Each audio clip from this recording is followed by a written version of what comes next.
Well तो इसको बोलते हैं एक ट्रू अंडररेटेड एनिमे। ओके, सो मैं इससे पहले कुछ बोलूँ, तुम सबसे पहले इस कैरेक्टर को देखो। देख लिया? तो जब मैं इस एनिमे को देख रहा था तो पहले के कुछ एपिसोड मुझे ये कैरेक्टर इतनी ज़्यादा इरिटेटिंग लगी, इतनी ज़्यादा कि मेरा मन कर रहा था एनिमे के अंदर घुस के इसको मार के। मतलब तुम भी जब इस एनिमे को देखोगे तो पहले के कुछ एपिसोड इतनी ज़्यादा इरिटेटिंग लगेगी ये कैरेक्टर, मतलब।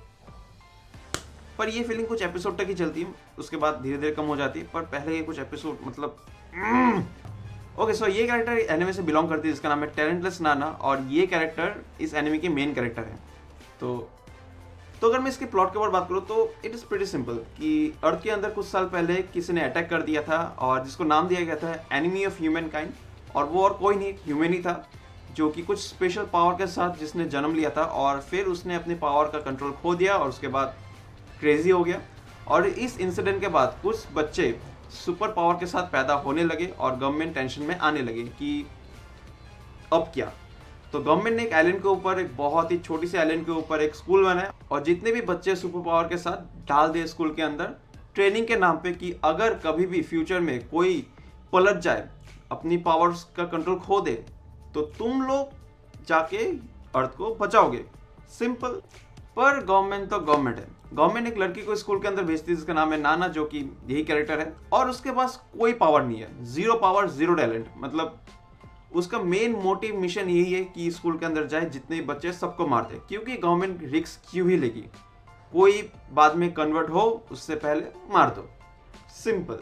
तो ये देखना काफ़ी ज़्यादा इंटरेस्टिंग होता है कि एक लड़की जिसके पास कोई पावर नहीं है एक ऐसे स्कूल में जाती है जिसके अंदर भतेरे बच्चे पढ़े जिनके पास सुपर पावर्स है, कोई फ्यूचर देख सकता है, कोई पास में जा सकता है, वगैरह वगैरह।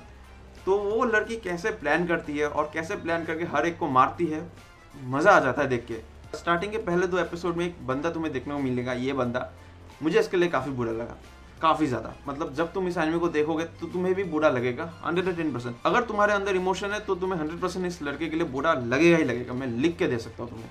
तो जो भी हो, ये एनिमे 13 एपिसोड लंबा है, एंड इसका जो एनिमेशन है वो भी अच्छा है। मतलब कोई कंप्लेंट नहीं होगी तुम्हें एनिमे के एनिमेशन को लेके। तो हाँ, एनिमेशन काफ़ी अच्छा है, एनिमे काफ़ी अच्छा है, स्टोरी काफ़ी अच्छी है, कैरेक्टर्स काफ़ी अच्छे हैं।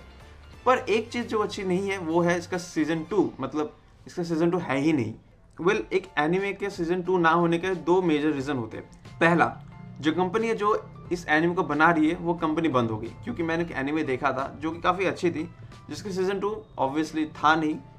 और मैंने जब इधर उधर देखा तो पता चला कि जो कंपनी है जो इसको बना रही थी वो बंद हो गई, तो इसीलिए कभी उसका सीजन 2 आ नहीं पाया। और सेकेंड रीज़न जो होता है वो होता है एनिमे का पॉपुलरिटी का। उसका ब्लू रेज डीवीडी उतनी पॉपुलर हो नहीं पाई, उतनी बिक नहीं पाई, प्रॉफिटेबल हो नहीं पाई, इसलिए कभी इसका सीजन 2 आ नहीं पाया। और इस केस में रीजन नंबर 2 है, क्योंकि इसका जो ब्लू रे है डीवीडी है उतना कभी बिक नहीं पाया, पॉपुलर हो नहीं पाया, तो इसका सीजन 2 कभी आ नहीं पाया। पर इसका जो मांगा है वो अच्छा खासा पॉपुलर है और वो चल भी रहा है। पर पता है क्या, ये जो एनिमे ये आया था 2020 में, और उससे लेकर अब तक ये एनिमे अपनी पॉपुलरिटी धीरे धीरे गेन कर रही है। और मैंने कहीं पर ये नहीं देखा कि इसका सीजन 2 कभी आएगा ही नहीं। इसका सीजन 2 आ सकता है, पर कब आएगा, कैसे आएगा, क्यों आएगा, किसी को नहीं पता, पर आ सकता है। तो अगर ये एनिमे थोड़ा और पॉपुलर हो गया तो क्या पता है, हु नोस, सीजन 2 आ भी जाए।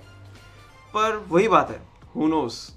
तो अगर तुम्हें इस एनिमे को एंजॉय करना है तो इसका पहला सीजन तुम्हें देखना पड़ेगा, और उसके बाद तुम्हें मांगा पढ़ना ही पड़ेगा 28 एपिसोड से, सॉरी चैप्टर से।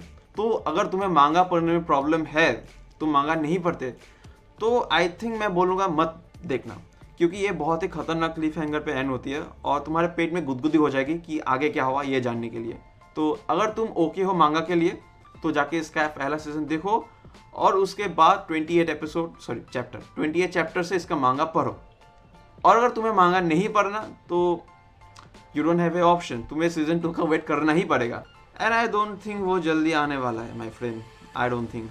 तो मेरी एडवाइस ये रहेगी कि अगर तुम मांगा पढ़ते हो तो इसका पहला सीजन जाके देखो और उसके बाद मांगा पढ़ो।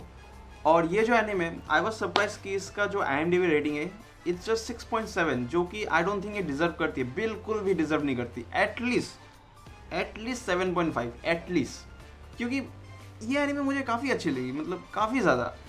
तो ये एनीमे जेन्युइनली अंडररेटेड एनीमे है, एंड आई जेन्युइनली विश कि इसका सीजन 2 आ जाए। एंड या that is for the video. अगर तुम्हें अच्छा लगा तो लाइक शेयर छोड़ो छोड़ो छोड़ो, कुछ नहीं, छोड़ो।